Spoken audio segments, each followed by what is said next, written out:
Salut tout le monde! Dans cette nouvelle vidéo, je reviens vers vous après une longue absence sur cette chaîne, une absence liée à des contraintes professionnelles et des contraintes qui sont liées effectivement à des coachings, des cours particuliers individuels ou collectifs pour des élèves au lycée, en classe préparatoire, qui ne m'ont pas laissé beaucoup de temps, pas beaucoup de bandes passantes pour pouvoir publier des vidéos sur cette chaîne.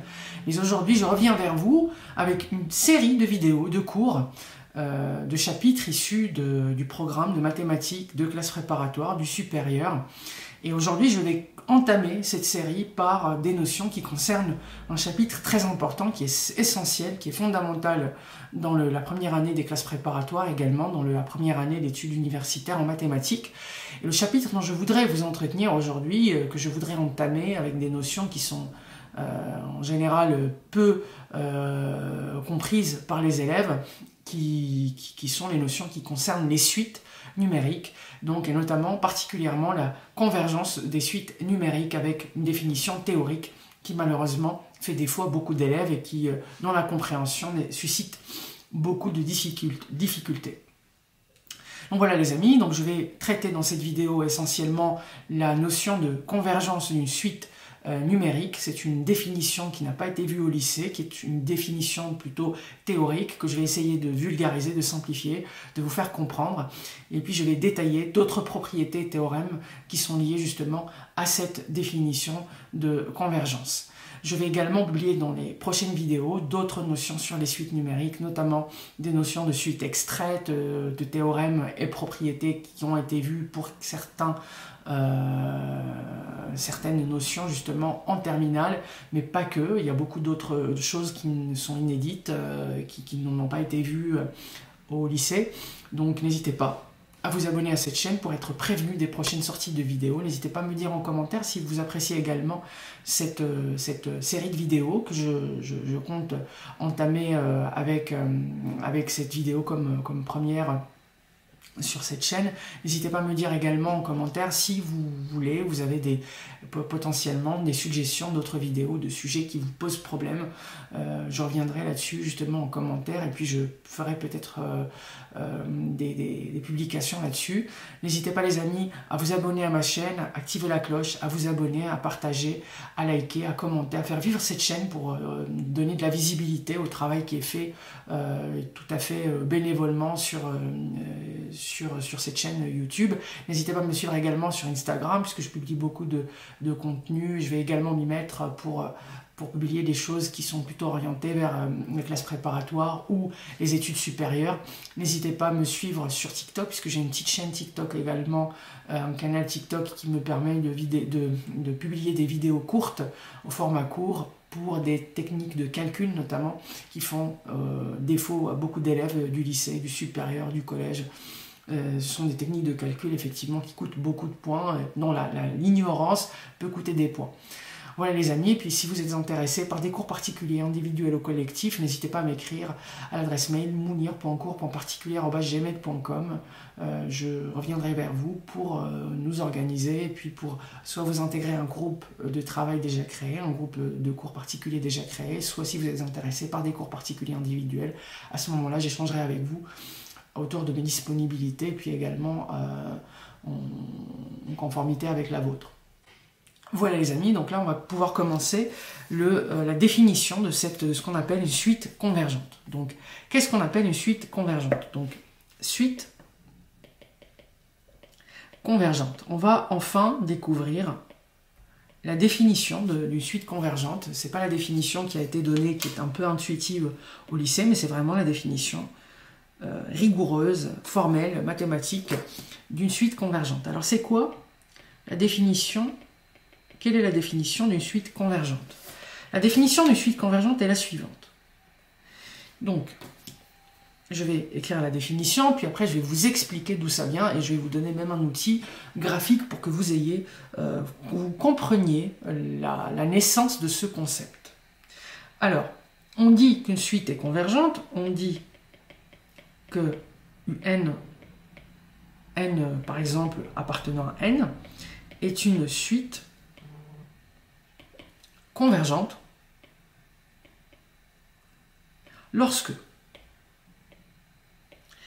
lorsqu'en fait quel que soit un réel qu'on va appeler epsilon strictement supérieur à 0, quel que soit epsilon supérieur à 0, quel que soit un réel epsilon supérieur à 0, il existe un entier naturel n0 qui appartient à n, tel que, quel que soit n appartenant à n, si n, petit n, est supérieur à n0, alors la différence, c'est-à-dire la distance entre un et L, donc si je prends le terme, tous les termes un tels que n est supérieur ou égal à n0, la distance entre un et L est inférieure ou égale à epsilon. Alors qu'est-ce que cela signifie? Donc c'est une définition qui est très intéressante et qui peut servir dans beaucoup de démonstrations, notamment de propriétés, de théorèmes qui sont afférents à cette notion de convergence. Mais qu'est-ce que ça signifie en vérité? En vérité, ça signifie ou ça traduit le contexte suivant. Imaginez, on a une suite numérique. Donc vous savez bien, une suite numérique, c'est une transformation discrète, c'est-à-dire qu'elle va nous permettre d'avoir des nombres, enfin des points, si on veut la représenter, ce sont des points qui vont être discrets, c'est-à-dire qu'il n'y a pas de continuité, c'est pas comme une fonction qui peut être continue. Si pour les suites, par exemple, le premier terme, ça va être U1, bah U1, c'est un point ici. U2, bah, ça va être par exemple un point là. U3, ça va être un point ici. Donc je représente délibérément, par exemple, une suite qui serait décroissante. Alors, une suite convergente, qu'est-ce que ça signifie? Ça signifie qu'en fait, on va remarquer qu'à partir d'un moment, si petit n, si le rang n, donc je rappelle que les petits n se trouvent sur l'axe des abscisses, si petit n, donc imaginez ici, il y a énormément de points et que là, on est à l'infini, d'accord? Que il existe un certain rang n0, d'accord? Si on choisit au hasard un epsilon, donc une distance positive, donc un epsilon strictement supérieur à 0, donc ici, dans la définition, je prends un epsilon supérieur à 0, parce que le epsilon, ça correspond à une distance. Choisissez n'importe laquelle des distances, n'importe lequel des réels supérieurs strictement à 0, il va exister un rang n0 à partir duquel, en fait, qu'est-ce qui va se passer? un moins la valeur absolue de un moins L, donc la droite qui est représentée en vert ici, elle a une équation, par exemple, y égale à L, d'accord? Donc la distance entre un et L va être inférieure à ce epsilon. Imaginons qu'on a choisi un epsilon, ça c'est epsilon, c'est cette distance, d'accord? Ça c'est notre epsilon. Donc à partir d'un certain rang n0, la distance qui existe, donc ça c'est la distance qui existe, je vais zoomer pour que vous voyez, la distance qui existe entre un, donc là par exemple c'est un0, là c'est un0 plus 1, etc. La distance qui existe entre le un et L, ça va être inférieur à epsilon, d'accord? Donc ici, pour tous ces nombres-là, pour toutes ces images, un0, un0 plus 1 jusqu'à l'infini, la distance entre, on va dire, je vais écrire comme ça, la distance entre un et L, elle va être inférieure à ce epsilon. Elle va être inférieure à ce epsilon. Mais c'est quoi la distance entre un réel et un autre? Souvenez-vous, la distance entre deux réels, c'est quoi? La distance entre deux réels, c'est la valeur absolue de la différence entre les deux. D'accord? Parce que la distance est par définition toujours positive.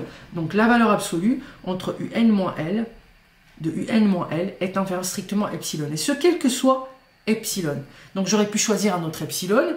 Il existerait un autre n0, d'accord? Si jamais, par exemple, le epsilon est plus petit que celui-ci. Il y aurait le n0, il serait ailleurs.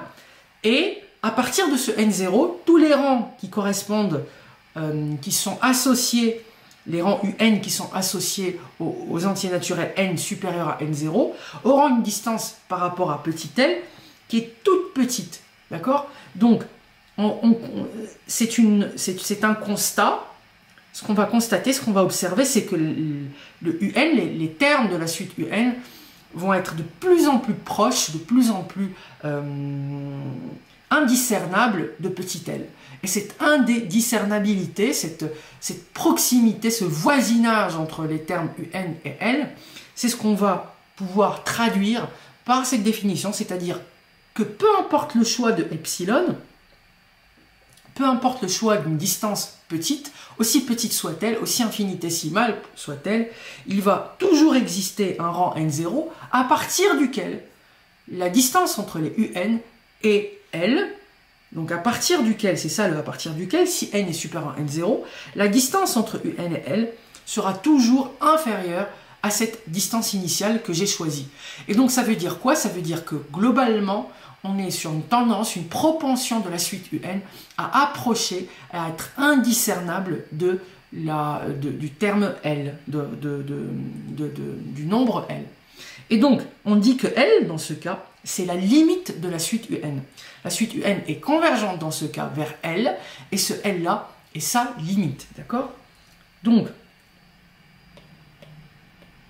si cette propriété est vérifiée, qui est un peu théorique, mais qui est essentielle parce qu'elle est formelle, elle est rigoureuse, elle nous décrit d'une manière purement précise et purement mathématique, cette notion intuitive de la tendance d'une suite à aller ou à s'approcher vers un nombre. Et donc, si effectivement cette condition est réunie, si on peut, quel que soit notre choix de epsilon, trouver un rang à partir duquel les termes un sont distants d'une distance inférieure à ce epsilon par rapport à L, eh ben, on peut dire que la suite un converge vers L. Donc on dit que n appartenant à n converge vers L. Et cette notion de convergence vers L, on écrit, donc ça c'est la fameuse écriture dont vous êtes habitués, on écrit la limite lorsque n tend vers plus infini. Vous voyez bien que lorsque petit n est très grand, donc n tend vers l'infini, de un c'est égal à L. Que un va avoir tendance à aller vers L jusqu'à ne plus être discernable par rapport à L, c'est-à-dire à être au voisinage immédiat de L en l'infini. C'est ce qu'on appelle une limite. Alors on peut écrire également cette écriture, on peut également écrire où un tend vers L, tout simplement, lorsque petit n tend vers plus infini. Donc un tend vers L lorsque petit n tend vers plus infini, c'est une écriture également possible de cette convergence de un vers L. Voilà les amis pour cette propriété qui est essentielle, cette définition plutôt qui est essentielle de la limite d'une suite vers un entier naturel, vers un réel L. Bien évidemment le L c'est un réel, hein, ça peut être 1,5, racine de 2, moins 2, positif, négatif, peu importe, et qui est vraiment essentielle à comprendre parce que la compréhension de ce qui sous-tend cette définition permet de s'en sortir dans les démonstrations d'autres propriétés ou quelquefois dans certains exercices un peu théoriques où il faut mobiliser la connaissance de cette définition de convergence pour pouvoir prouver d'autres choses. Et c'est ce qu'on va voir dans d'autres théorèmes sur cette chaîne. Donc, je voulais juste continuer avec un cas particulier. Le cas particulier, c'est la convergence vers 0. Convergence vers 0, donc c'est une évidence, c'est un cas particulier. Si vous avez compris la première notion, vous saurez sans difficulté me donner la propriété de convergence vers 0. Donc j'écris ici, on dit qu'une suite,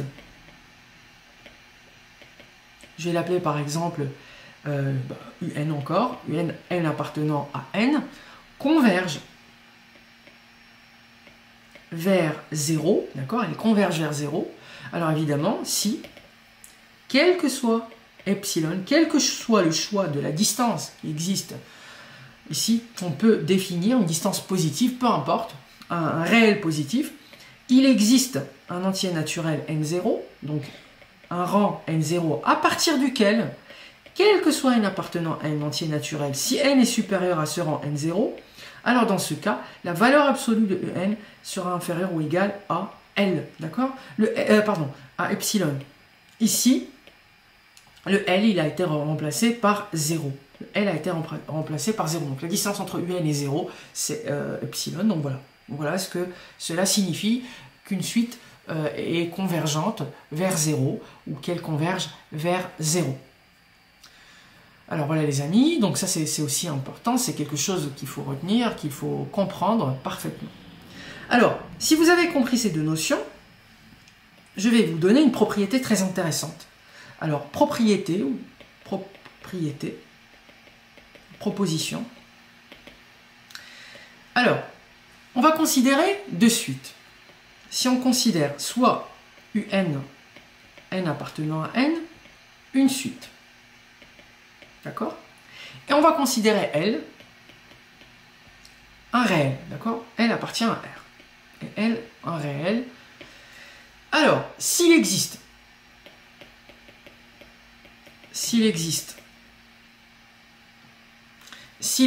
une suite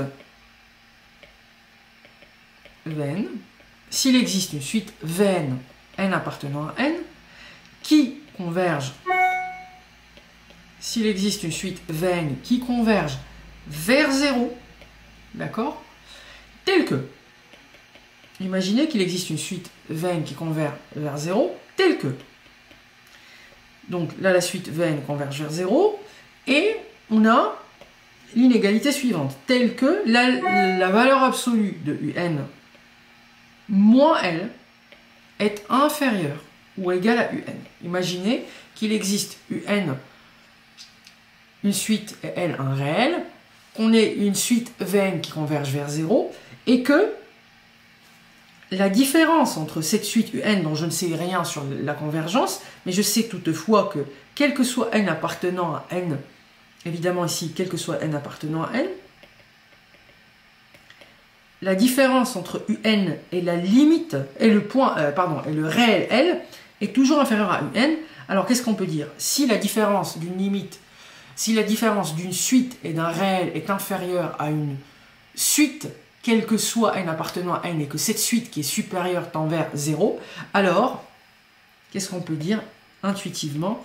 Alors forcément, alors, la suite Un converge vers L. Alors la suite Un converge vers L. Alors les amis, n'hésitez pas à essayer de démontrer cette propriété. Mettez la vidéo sur pause et dites-moi si vous arrivez à démontrer ça, si vous arrivez à me donner une démonstration de cette propriété. La démonstration n'est pas du tout compliquée.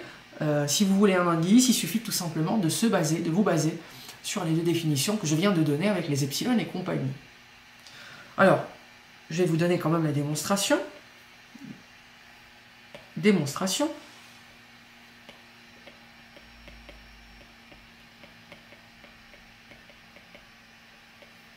La démonstration est simple, en réalité.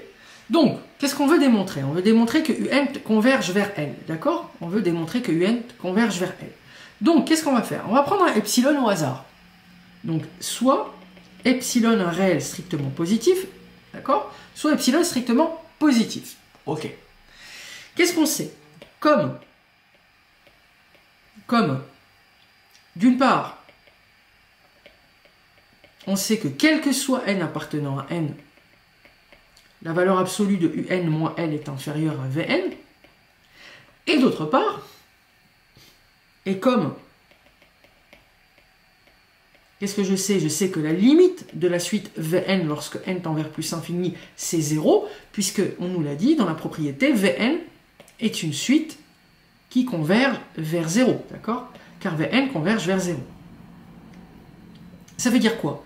Ça veut dire que, avec cet epsilon que j'ai choisi au début, qu'est-ce que je peux dire?